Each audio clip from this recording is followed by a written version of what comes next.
हरे कृष्णा भक्तों, आज हम पुरुषोत्तम मास महात्म्य कथा का अध्याय 23 सुनाने जा रहे हैं। आप स्नेह पूर्वक श्रवण कीजिए। रणधनवा राजा बोला, हे मुनियों में श्रेष्ठ, हे दीनों पर दया करने वाले, श्री पुरुषोत्तम मास में दीपदान का क्या फल है, सो कृपा करके मुझसे कहिए। श्री नारायण बोले।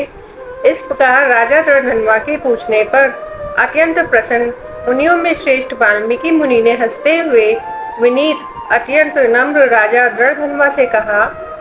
वाल्मीकि मुनि बोले, हे राजाओं में सिंह सदृश पराक्रम वाले, पापों का नाश करने वाली कथा को सुनिए, जिसके सुनने से 5 प्रकार के महान पाप नाश को प्राप्त होते हैं। सौभाग्य नगर में चित्रबाहु नाम से प्रसिद्ध बड़ा बुद्धिमान अत्यंत बलवान राजा था।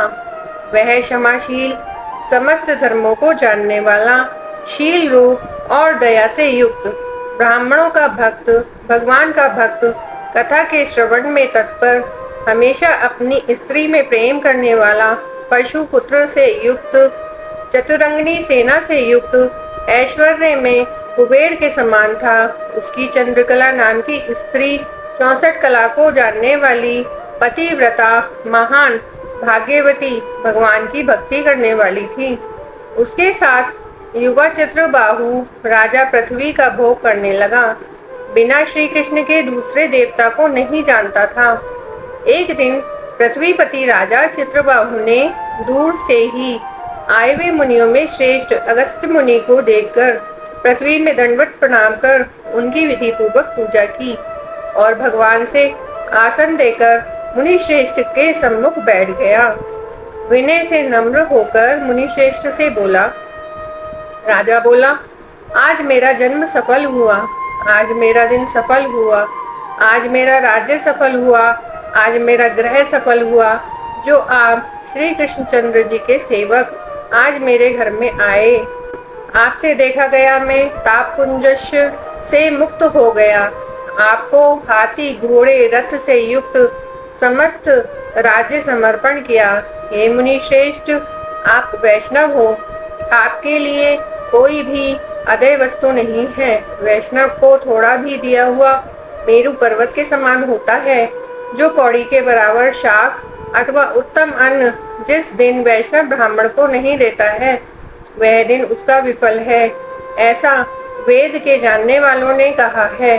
जो कोई द्विजाति विष्णु भक्त हो, वे सब पूज्य हैं, उनका वाणी मन कर्म से सत्कार करना चाहिए, ऐसा मुझसे गर्ग, गौतम, सुमंतु ऋषि ने कहा है। जब तक सूर्योदय नहीं होता है, तभी तक तारागण की प्रभा रहती है। जब तक वैष्णव ब्राह्मण नहीं आता है, तभी तक दूसरे ब्राह्मण कहे गए हैं। अगस्त्य मुनि बोले, हे चित्रबाहो, हे महाभाग, हे नृप, इस समय तुम धन्य हो। ये सब प्रजा धन्य है जो तुम वैष्णवों की रक्षा करते हो। जो राज्य वैष्णव का नहीं हो, उसके राज्य में वास नहीं करना। शून्य वन में वास करना अच्छा है, परंतु अवैष्णव के राज्य में रहना अच्छा नहीं है। जिस प्रकार नेत्रहीन शरीर, पतिहीन स्त्री, बिना पड़ा हुआ ब्राह्मण निंद है, वैसे ही वैष्णव रहित देश भी निंद है। जैसे दांत के बिना हाथी, पंख के बिना पक्षी, दशमी विद्या द्वादशी एकादशी कही गई, वैसे ही वैष्णव रहित देश है। जैसे कुशा रहित संध्या, तिलहीन तर्पण, व्रती के लिए देवता की सेवा है, वैसे ही वैष्णव रहित देश कहा गया है। जैसे केशों को धारण करने वाली विधवा स्त्री स्नान रहित व्रत ब्राह्मण में गमन करने वाला शूद्र है, वैसे ही बिना वैष्णव का राष्ट्र निंदनीय है। जो श्री कृष्णचंद्र के चरणों का आश्रय करने वाला है, सत्पुरुषों में राजा कहा गया है, उसका राष्ट्र हमेशा वृद्धि को प्राप्त होता है और उसकी प्रजा सुखी होती है। हे राजन, जो मैंने तुमको देखा, इसलिए मेरी दृष्टि सफल हुई। भगवत भक्त, आपके साथ बात करने से आज मेरी वाणी सफल हुई। हे राजन, मेरी आज्ञा से यह राज्य तुमको करना चाहिए। मैंने इस राज्य में तुमको प्रतिष्ठित किया, तुम्हारा कल्याण हो, मैं जाऊंगा।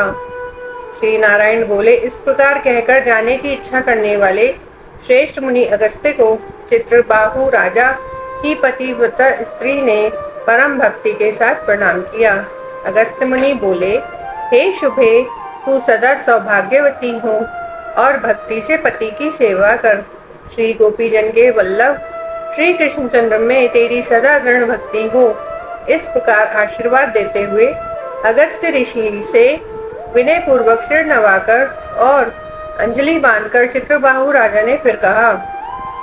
चित्रबाहु बोला, हे विपेंद्र, हे विपुल, लक्ष्मी कैसे हुई, निष्कंटक राज्य कैसे हुआ, यह मेरी स्त्री इतनी पतिव्रता कैसे हुई और मैंने कौन सा पुण्य किया था। हे विपेंद्र, यह सब मेरे से आप कहिए, मैं आपकी शरण में आया हूँ। हे मुनीश्वर, आप हाथ में स्थित दर्पण के समान सब जानते हो। श्री नारायण बोले, इस प्रकार राजा चित्रबाहु के कहने पर मुनि श्रेष्ठ अगस्त्य एकाग्रचित होकर राज्य श्रेष्ठ चित्रबाहु से बोले। अगस्त्य मुनि बोले, हे राजन, मैंने तुम्हारे पूर्व जन्म का चरित्र देख लिया है। इतिहास के सहित प्राचीन उस चरित्र को कहता हूँ। सुंदर चमत्कारपुर में शूद्र जाति में जीव हिंसा करने में तत्पर मणिग्रीव कामधारी तुम हुए। सो तुम नास्तिक दुष्ट चरित्र वाले, दूसरे की स्त्री को हरण करने वाले, कृतधन दुर्विनीत शिष्टाचार से रहित हुए। और ये जो तुम्हारी स्त्री है, पूर्व जन्म में भी यही तुम्हारी स्त्री थी। यह कर्म मन और वचन से पति सेवा में परायण थी, पतिव्रता, महाभागा, धर्म में प्रेम करने वाली मनस्विनी। इसने कभी भी तुम्हारे विषय में दुष्भाव नहीं किया। पाप कर्म को करने वाले तुम्हारा जाति और बांधवों ने त्याग कर दिया और क्रोध होकर राजा ने सब उत्तम धन ले लिया। फिर उस समय बचा हुआ जो कुछ अवशेष धन था उसको जाति वालों ने भी ले लिया। तब उस समय धन के चले जाने से तुमको धन की भारी इच्छा हुई, परंतु धन के नाश होने पर भी मन मलिन होकर इस पतिव्रता ने तुम्हारा त्याग नहीं किया। इस प्रकार सब लोगों से तिरस्कृत होने पर तुम निर्जन वन को गए। हे महीपते, वन में जाकर अनेक पशुओं को मारकर अपनी आत्मा का रक्षण किया। इस प्रकार स्त्री के सहित जीवन निर्वाह करते हुए धनुष को उठाकर मणिग्रीव मृग के मांस को खाने की इच्छा से बहुत से सर्प और मृग से भरे हुए वन को गए। उस मनुष्य रहित वन के मध्य मार्ग में उग्रदेव नाम के महामुनि दिशा ज्ञान के नष्ट हो जाने से व्याकुल हो गए। हे राजन, मध्याह्न के समय तृषा से अत्यंत पीड़ित हो वहां ही गिरकर मरणासन हो गए। उस समय रास्ते को भूले हुए उस दुखित ब्राह्मण को देखकर तुमको दया आई। उस ब्राह्मण को उठाकर और उसको साथ लेकर तुम अपने आश्रम ले गए। उस दुखित ब्राह्मण की तुम दोनों स्त्री पुरुष ने सेवा की। एक मुहूर्त के बाद उस समय महायोगी उग्रदेव चैतन्यता को प्राप्त हो आश्चर्य करने लगा कि मैं वहाँ था, यहाँ कैसे आ गया, उस वन के बीच से मुझे यहाँ कौन लाया। श्री नारायण बोले, मणिग्रीव ने उस ब्राह्मण से कहा कि यह सुंदर तालाब है, इसमें कमलिनी के पुष्प से सुगंधित शीतल जल है। हे ब्राह्मण, उस शीतल जल में स्नान करके मध्याह्न की क्रिया करके फलाहार करें और सुंदर शीतल जल पान करें। इस समय मैंने रक्षा की है, आप सुख से विश्राम करें। हे मुनिश्रेष्ठ, आप उठिए और आप कृपा करने योग्य हैं। अगस्त्य जी बोले, उस समय उग्रदेव ब्राह्मण श्रम रहित सावधान हो मणिग्रीव का वचन सुनकर तृषा से व्याकुल हो उठा। हे चित्रबाहो, मणिग्रीव की भुजा पकड़कर वट वृक्ष से शोभित तालाब के तट पर जाकर बैठ गए। वट की छाया में बैठकर क्षण मात्र विश्राम कर स्नान और नित्य कर्म कर वासुदेव भगवान का पूजन किया। देवता पितरों को तर्पण कर सुंदर शीतल जल को पान कर उग्रदेव ब्राह्मण शीघ्र वट के मूल भाग में आकर बैठ गए। पत्नी सहित मणिग्रीव ने मुनि श्रेष्ठ उग्रदेव को नमस्कार किया और अतिथि सत्कार करने की इच्छा से मणिग्रीव बोला, हे ब्राह्मण, आज मुझको ताड़ने के लिए आप मेरे आश्रम को आए। आपके दर्शन से मेरे पाप नष्ट हो गए। इस प्रकार उस ब्राह्मण से कहकर प्रसन्न मणिग्रीव स्त्री से बोला, ऐ सुंदरी, जो जो स्वादिष्ट पके हुए फल हैं, उन आम्र फलों को तुम जल्दी लाओ, विलंब मत करो। हे शुभाननी, और जो कुछ कंद आदि हों, उनको भी ले आओ। इस प्रकार स्त्री अपने पति के वचन को सुनकर फलों को और कंदादिकों को लाकर हर्ष से ब्राह्मण के सामने रखती है। मणिग्रीव फिर मुनि श्रेष्ठ से वचन बोला कि हे ब्राह्मण, इन फलों को ग्रहण कर मुझ स्त्री पुरुष को कृतार्थ करे।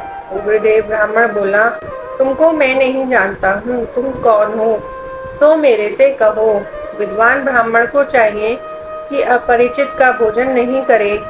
मणिग्रीव बोला, हे द्विज शार्दुल, मैं मणिग्रीव नामक शूद्र जाति का स्वजनों से, जाति वालों से और अपने बांधवों से त्यागा हुआ हूँ। इस प्रकार शूद्र के वचन को सुनकर प्रसन्न आत्मा उग्रदेव ने फलों को खाया, बाद में जल को पिया। ब्राह्मण को सुख से बैठे हुए देखकर मणिग्रीव उग्रदेव ब्राह्मण के पैरों को अपनी गोद में रखकर दबाता हुआ फिर वचन बोला। मणिग्रीव बोला, हे मुनिश्रेष्ठ, आप कहाँ जाएंगे? इस निर्जन जल रहित हिंसक जंतुओं से भरे दुष्ट वन में कहाँ से आए हैं? उग्रदेव बोला, हे महाभाग, मैं ब्राह्मण हूँ, प्रयाग जाना चाहता हूँ। इस समय रास्ता न जानने के कारण भयंकर वन में चला आया हूँ। उस जगह थकावट और प्यास के कारण क्षण भर में ही मरणासन हो गया। बाद में तुमने मेरे को प्राण दिया। हे मणिग्रीव, बोलो, मैं तुमको क्या दूं? हे मणिग्रीव, तुम दोनों स्त्री पुरुष ने किस दुख के कारण वन में आश्रय लिया है, उस दुख को मुझसे कहो, मैं उस दुख को दूर करूंगा।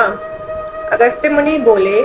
इस प्रकार उग्रदेव ब्राह्मण के वचन को सुनकर अपनी स्त्री के सामने उस मुनीश्वर उग्रदेव की प्रार्थना कर दरिद्रता समुद्र को पार करने की इच्छा रखने वाले मणिग्रीव ने अपने कर्म के भयंकर फल रूप वृतांत को कहा।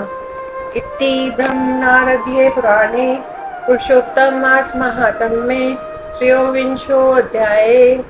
हरि शरणं, हरि शरणं, हरि शरणं। जय श्री कृष्ण।